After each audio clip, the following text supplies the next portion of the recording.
Morning everyone, Saturday the 26th of April, and it's a reasonable morning in Manchester, so let's have a look at what I get up to today. I've decided to put my squashes out today, mainly because I had a look at the roots and it looks to me like they're desperate to get out. So I've got a bed here and I've put my winter ones in, and at this end I've got a sunbeam and a moonbeam summer squash. So I think they're kind of the little sort of I don't know how to describe them.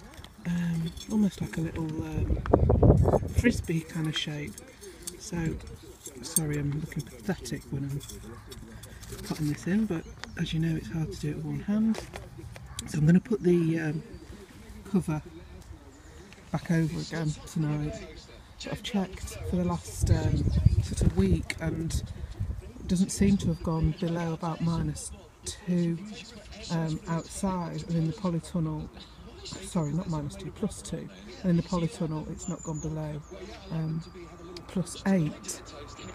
So I think they're going to be alright, particularly with the cover on. So anyway, that's what I'm doing this morning. So a quick whiz around the new polytunnel.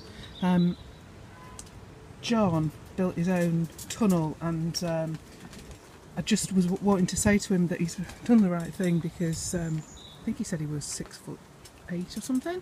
So John, this is me at 5'10", and I have to duck right down, and my head, do it that way, my head almost touches the top of these Gromore or something they are, Gardman polytunnels.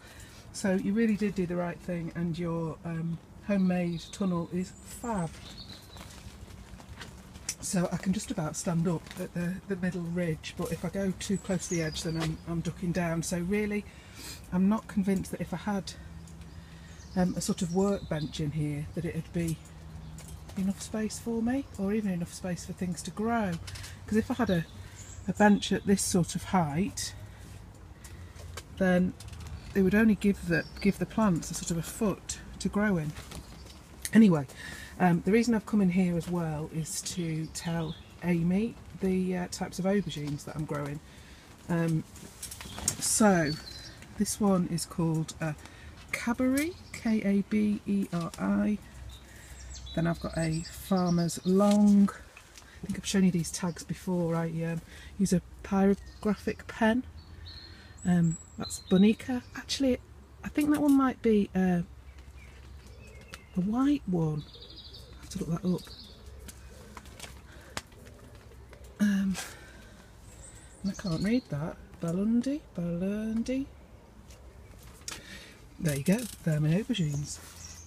I've also got a melon here, which looks like something's been enjoying a nice little nibble on it. And then there are my 3 cucumbers, and as you know, peppers on this side. It's warm in here. At the minute it's, can you see that? 25 degrees, and it's been down to 7.2 overnight. And when I came in it was 31, so it's certainly warm enough in this breezy Manchester Saturday. This is my rose. It was really small last year. I think it gave me a couple of flowers. It's called Paul Scarlet, and I'm a bit worried about it. It's got some buds on it. It's got quite a few little buds on it actually. No sign of green fly or anything, but I think I've got black spot. Well, I'm sure I've got black spot. I've never grown a rose before, but I think that is a fungus. And as I grow organically, well, as much as I can I grow organically, if anyone's got any ideas of what I can put on it, just pull this leaf off and then you can see the front and the back. So is that focusing? That's the back. It's almost got little sort of placky bits on it. You can't see any insects though. And then the front, and they're sort of curling and look very dry and horrible. If anyone's got any good organic ways of getting rid of that, I really don't want to start spraying pesticide. So the original polytunnel As you can see, my tomatoes are starting to flower, which I'm very pleased about. Grapes back in bloom. So I grew too many tomatoes, as we all do, so I've just put some at the back here. Hopefully they'll be alright. Seems to be a resident bee in here. It's just happily going around and trying to find some pollen. And the sunflowers all doing well, and I think they need to go out soon. I might stop putting them out at night time. I've got loads of flowers over here that are popping up, and the beans are doing well. Another couple of weeks and they'll go out. What I just want to show you is I went to Homebase last week, and not only did they have, I think it was 20% off, they were also selling these chilies half price. They should have been £7, so they were £3.50, and then with 20% off. So even if they don't grow, just look at how many chilies are on them. I want staking up actually. It's absolutely full of chilies. So I thought that was definitely worth a mention. As I say, if I just end up picking them and the plant dies, I've probably got my money's worth. And my millions of spuds. I think I went a bit overboard. Do you? Thankfully, with two blokes at home, we eat plenty. Sharps or Sharpies Express seem to be doing the best. They're almost up to the top now, and I've earthed them up and earthed them up. In fact, I've earthed them up so many times, I feel like just putting them still to the top. The other thing I wanted to show you was people have been growing oca. This is the second year I've grown it, and I grow it just like potatoes, whether it's right or not, but I did get a decent crop last year. So you can see the little leaves come through, and I'll just earth them up and keep earthing them up. I think I put one tuber in each one of these pots. The leaves, people been saying lemony, they're a weird kind of, I'd say more grapefruit taste, and almost a bit fizzy on your tongue. Very odd, but tubers are nice, different, but nice. This bed is it's looking a bit poor actually. The cauliflowers, I obviously got them in too early. Don't play.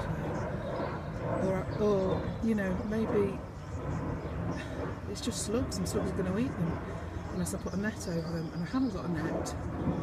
So once my fruit cage is up, I shall put my cauliflowers in there. So the bed's looking a bit rubbish, to be fair. The soil level's gone down quite a lot since I took the spinach out earlier on. The spinach came out because it had gone to seed. So I think what I'm going to do is take the cauliflowers out. Got a few leeks there that I'll try and rescue, and top up this bed and get it ready maybe for some sweet corn, which I've got the seedlings at home for those. So that's my plan for bed refilled. I've just put 3 big bags of 56 litre bags of compost in there, and I could probably put another 3 in, but it just starts to cost an awful lot of money because I haven't got my compost bins up and running yet, which I know is beautiful really. There's leaks to this bed here, and I managed to salvage 3, well, I don't know whether but I have a chance. I'll put them in the tunnel for a couple of days and see if they live. So that's my Romanesco cauliflower. I think what I'll do is get some more seeds going and try again when I've got my fruit cage. Lots of questions and comments about my tobacco, and thank you for all your positive comments. I have no idea if I'm doing the right thing. I've no idea. Well, I've just no idea about them, to be fair. I've probably lost, if you can see there, something's obviously eaten the top off that one and this one. So I've probably lost about 10%, maybe even 20%, but there's still plenty. So I'm just going to continue on what I'm doing. Water them if I think they need it. The soil does look dry, but I want them to grow good roots, so I don't want to keep watering them.